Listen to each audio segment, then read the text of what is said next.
Welcome to the Leaders by Head and Heart series. After receiving Mrs. Shomi Chowdhury, a multi-award winning water, sanitation and hygiene activist from Bangladesh, today we are honored to receive Dr. Radhika Batra from India.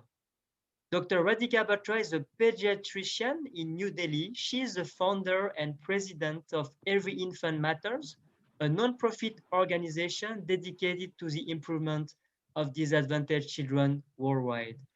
Radhika believes in inclusion and equality and health equality and wants to ensure access to healthcare for all. She is a Forbes Asia 30 under 30 honoree, a One Young World ambassador, a trust change maker with the Thomson Reuters Foundation, and a Global Peace Index ambassador for the Institute for Economics and Peace. She has contributed to various international platforms, including Project Syndicate, Huff Post, and the Times of India. Welcome, Dr. Radhika. Hi, thank you so much, Ravinder, for having me. It's such an honor to be here. So, Every Infant Matters is the institutions that you have founded 4 years ago, which provide health solution to disadvantaged children. Could you explain the why behind it and the challenge that you are addressing? Thank you. So, Infant Matters is an organization that I founded and started 3 years ago. And the idea behind Every Infant Matters is that no child should have to die or live a life of disability, blindness, or misery, specifically when it can be prevented. And we aim at ubiquitous access to healthcare for all. We work with disadvantaged women and children, and that is the idea and the concept behind Every Infant Matters. Now, the problem that we are addressing, our flagship program, deals with irreversible blindness due to vitamin A deficiency.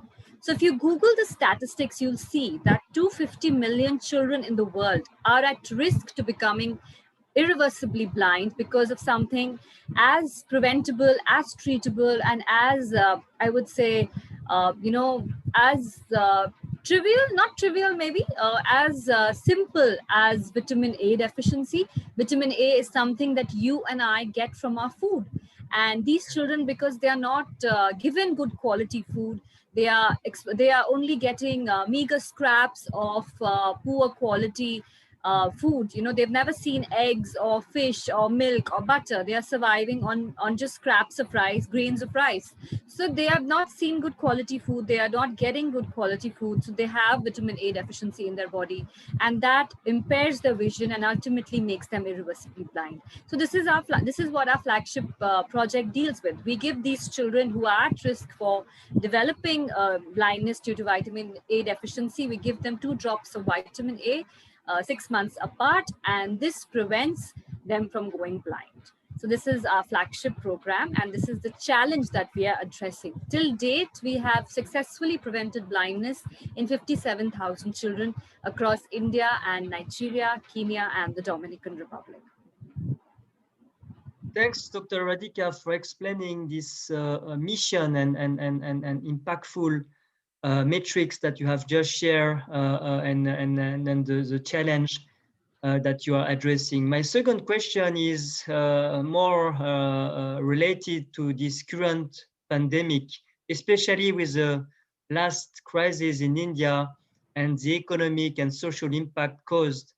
How did you overcome, Dr. Radhika, this challenging time and obviously in the psychological way?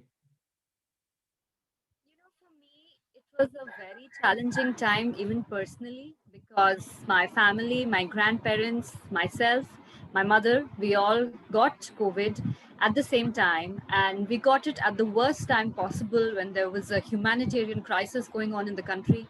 There was an absolute mayhem. There were no hospital beds available. There was no oxygen available.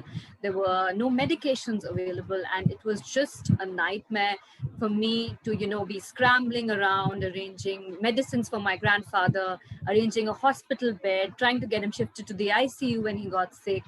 And it was just horrifying. And after I had done all of this running around and procured everything for my grandfather, I realized that I come from a place of privilege. I have resources at my disposal.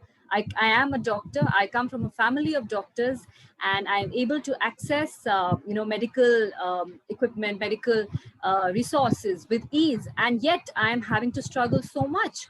So, what is happening to the common man? They are just, being left to die. So, this is the thought which hit me, and channeling this thought, I established an entity under the aegis of Every Infant Matters called the COVID Task Force 2021 of Every Infant Matters.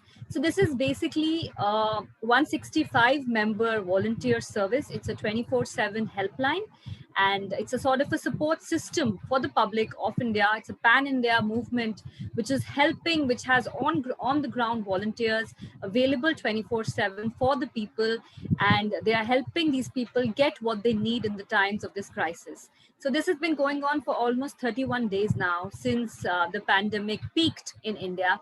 And till date, we have assisted 12,700 people. We have reached out to them in their times of need and addressed their problems. We have got them ICU beds, we have got them ventilators, we have got them plasma, convalescent plasma, blood products, medicines, oxygen cylinders, anything that they need. And we have addressed their problems and helped them throughout it. So this process of helping people is what I would say kept me sane through this personal crisis which I went through. Because I feel what happens is, that the more time you have on your hands, and the more you think about a problem, the worse you feel mentally. And the best way to distract yourself is to engage in service of others and helping others and engaging in altruistic activities. And that's what I did. I was active on that helpline almost 24/7. I was not sleeping at night. I was continuously attending the SOS calls that we were getting. And that really helped me get through my own COVID and my grandfather's COVID, and ultimately my grandfather's loss. We lost him to the disease, but his legacy is living on in those 12,000 people that we have helped, and in our whatever service we're doing for the people. We're just keeping his legacy alive by way of that. Thanks, Radhika, to share this message also for the youth who may listen and watch this interview. I think that you're right. I think finding a purpose and also being active may help during that time of crisis. So thank you. All right. So I think the first word that I would like to say is resilience. Resilience. And resilience is something which the youth of today has. It Correct. has a lot of it. And, it makes me very proud to be a part of this generation, which is so resilient. It is facing challenges heads on, and it's coming out stronger. It's helping other people. It's just magnificent the way the youth of the country and the youth of the world handles the problems that the world faces with lots and lots and lots of resilience. So your first word is resilience. Perfect. Resilience, yeah. Second word I would like to say is empathy.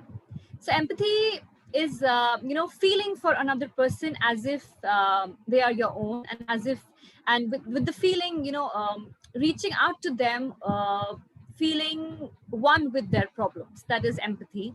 And that is what is my message to the youth. Give up apathy and embrace empathy. Embrace this empathy and understand that this is your country, this is your planet. Nobody from the outside is going to come and clean it up for you. So it's up to you to take a stand now, stand up and make a difference and make a change in this world. So embrace empathy.